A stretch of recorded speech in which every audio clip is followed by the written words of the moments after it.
Welcome to UK Engine. ഇന്നത്തെ ഭാഗത്തിൽ ഉൾപ്പെടുത്തിയിട്ടുള്ളത് വളരെ ചെറിയൊരു ടോപ്പിക്കാണ് EOQ അഥവാ എക്കണോമിക് ഓർഡർ ക്വാണ്ടിറ്റി എന്നുള്ളത്. നമ്മൾ കഴിഞ്ഞ ഭാഗത്ത് കോസ്റ്റ് അക്കൗണ്ടിങ് ബന്ധപ്പെട്ട കുറേ ക്ലാസ്സുകൾ അപ്ലോഡ് ചെയ്തിട്ടുണ്ട്. എല്ലാ ദിവസവും ചാനലിനകത്ത് ക്ലാസ്സുകൾ അപ്ലോഡ് ചെയ്യുന്നുണ്ട്. നിങ്ങൾക്ക് ഉപകാരമാകുന്നുണ്ടെങ്കിൽ മാക്സിമം ഫ്രണ്ട്സിലേക്ക് ഷെയർ ചെയ്യുകയും അതോടൊപ്പം തന്നെ ചാനൽ സബ്സ്ക്രൈബ് ചെയ്യുമെന്നും പ്രതീക്ഷിക്കുന്നു. നമുക്ക് ഇന്നത്തെ ഭാഗത്തിലേക്ക് കിടക്കാം.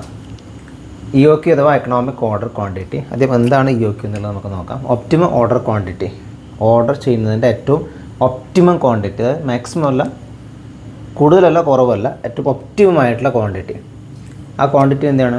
ടോട്ടൽ ഇൻവെൻറ്ററി കോസ്റ്റ് മിനിമൈസ് ചെയ്യുന്ന, ഒപ്റ്റിമം ടോട്ടൽ ഇൻവെൻറ്ററി കോസ്റ്റ് കുറക്കുന്ന ഏറ്റവും ബെസ്റ്റായിട്ടുള്ള, ഏറ്റവും ഒപ്റ്റിമമായിട്ടുള്ള ഓർഡർ ക്വാണ്ടിറ്റിയാണ് എക്കണോമിക് ഓർഡർ ക്വാണ്ടിറ്റി എന്നതുകൊണ്ട് ഉദ്ദേശിക്കുന്നത്. ഈ എക്കണോമിക് ഓർഡർ ക്വാണ്ടിറ്റിനകത്ത് പ്രധാനമായിട്ടും ഉള്ളത് ഓർഡറിങ് കോസ്റ്റ് ഉണ്ട്.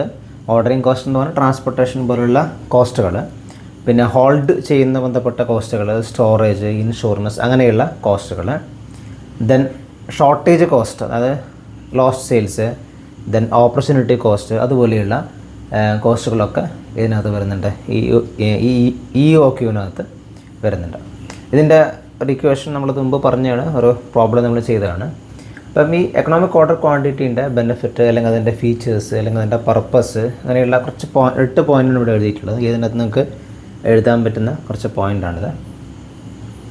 എക്കണോമിക് ഓർഡർ ക്വാണ്ടിറ്റി എന്ന് പറഞ്ഞാൽ ടോട്ടൽ ഇൻവെൻറ്ററി കോസ്റ്റ് എന്നുള്ളത് റെഡ്യൂസ് ചെയ്യുന്ന ക്വാണ്ടിറ്റിയാണ്, അല്ലെങ്കിൽ റെഡ്യൂസ് ചെയ്യാൻ വേണ്ടിയിട്ടത് സഹായിക്കുന്നു. ഒപ്റ്റിമം ഇൻവെൻറ്ററി ലെവൽ എന്നാണ് ഒപ്റ്റിമത്തിലേക്ക് നിർത്താൻ വേണ്ടിയിട്ടതാണ് സഹായിക്കുന്നു. ഒപ്റ്റിമം എന്ന് പറഞ്ഞാൽ കൂടുതലല്ല, കുറവല്ല, ഏറ്റവും ഒപ്റ്റിമമായിട്ടുള്ള ഇൻവെൻറ്ററി ലെവൽ മെയിൻറ്റെയിൻ ചെയ്യാൻ വേണ്ടി സഹായിക്കുന്നു. അതുപോലെ തന്നെ തീരുമാനമെടുക്കാൻ വേണ്ടിയിട്ട്, ഡിസിഷൻ മേക്കിംഗ്, ഇതുമായിട്ട് റിലേറ്റ് ചെയ്തിട്ടുള്ള ഡിസിഷൻ എടുക്കുന്നതിന് വേണ്ടിയിട്ടും സഹായിക്കുന്നു. മറ്റൊരു ബെനിഫിറ്റ് എന്ന് പറഞ്ഞാൽ സപ്ലൈ ചെയിൻ എഫിഷ്യൻ്റ് ആവുന്നതിന് വേണ്ടിയിട്ടും, സപ്ലൈ ചെയിൻ്റെ എഫിഷ്യൻസി ഇൻക്രീസ് ചെയ്യുന്നതിന് വേണ്ടിയിട്ടും EOQ എന്നുള്ളത് സഹായിക്കുന്നുണ്ട്. Then next, useful technique of inventory management. Inventory കൃത്യമായിട്ട് മാനേജ് ചെയ്യുന്നതിന് വേണ്ടിയിട്ടുള്ള ഏറ്റവും വളരെ യൂസ്ഫുള്ളായിട്ട് ഉപകാരപ്രദമായിട്ടുള്ള ഒരു ടെക്നിക്കാണ് ഇതെന്ന് പറയാം. അടുത്ത്, it tells the quantity to order. അതായത് നമ്മൾ ഇവിടെ തന്നെ പറഞ്ഞു എക്കണോമിക് ഓർഡർ ക്വാണ്ടിറ്റിയാണ്. എക്കണോമിക്കലി നമുക്ക് ഓർഡർ ചെയ്യാൻ പറ്റുന്ന ക്വാണ്ടിറ്റിയാണ് ഇത് EOQ എന്ന് പറഞ്ഞാൽ. അതുകൊണ്ട് തന്നെ ക്വാണ്ടിറ്റി ടു ഓർഡർ, ഏത് ക്വാണ്ടിറ്റിയാണ് നമുക്ക് എക്കണോമിക്കലി ഓർഡർ ചെയ്യാൻ വേണ്ടി പറ്റുന്നത് എന്ന് പറയുന്നതാണ് ഇത് EOQ എന്നുള്ളത്.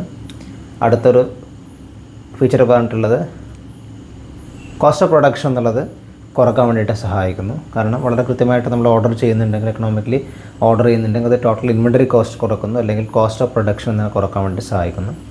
മറ്റൊരു ബെനിഫിറ്റാണ് ക്യാഷ് ഫ്ലോ ഇമ്പ്രൂവ് ചെയ്യുന്നതിന് വേണ്ടിയിട്ടും എന്ത് ചെയ്യുന്നു, ഇത് സഹായിക്കുന്നു. ഇനി ഇതിൻ്റെ ഇക്വേഷനാണ് ഇവിടെ എഴുതിയിട്ടുള്ളത്. ഇക്വേഷൻ സിമ്പിളായിട്ടതാണ്, നമ്മളൊരു പ്രോബ്ലം ചെയ്തിട്ടുണ്ടെന്നാണ് തോന്നുന്നത് ചാനലിനകത്ത്.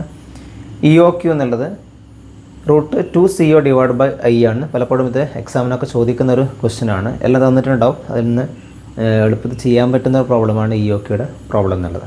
√2CO/I ആണ്.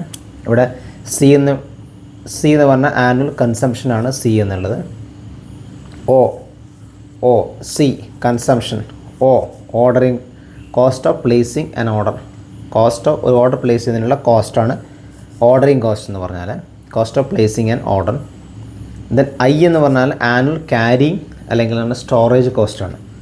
ക്യാരിങ് കോസ്റ്റ് അല്ലെങ്കിൽ സ്റ്റോറേജ് കോസ്റ്റാണ് I എന്നുള്ളത്. ഇതുമായി ഇത്രയും ഇൻഫർമേഷൻ വെച്ചുകൊണ്ട് നമ്മൾക്ക് എന്താണ് ഈ ഒരു ഇക്വേഷൻ ഉപയോഗിച്ചുകൊണ്ട് എക്കണോമിക്കലി ഓർഡർ ചെയ്യാൻ പറ്റുന്ന ക്വാണ്ടിറ്റി നമുക്ക് കണ്ടെത്താൻ വേണ്ടിയിട്ട് സഹായിക്കും, അല്ലെങ്കിൽ ഒപ്റ്റിമം ഓർഡർ ക്വാണ്ടിറ്റി എന്നുള്ളത് കണ്ടെത്താൻ വേണ്ടിയിട്ട് സഹായിക്കും.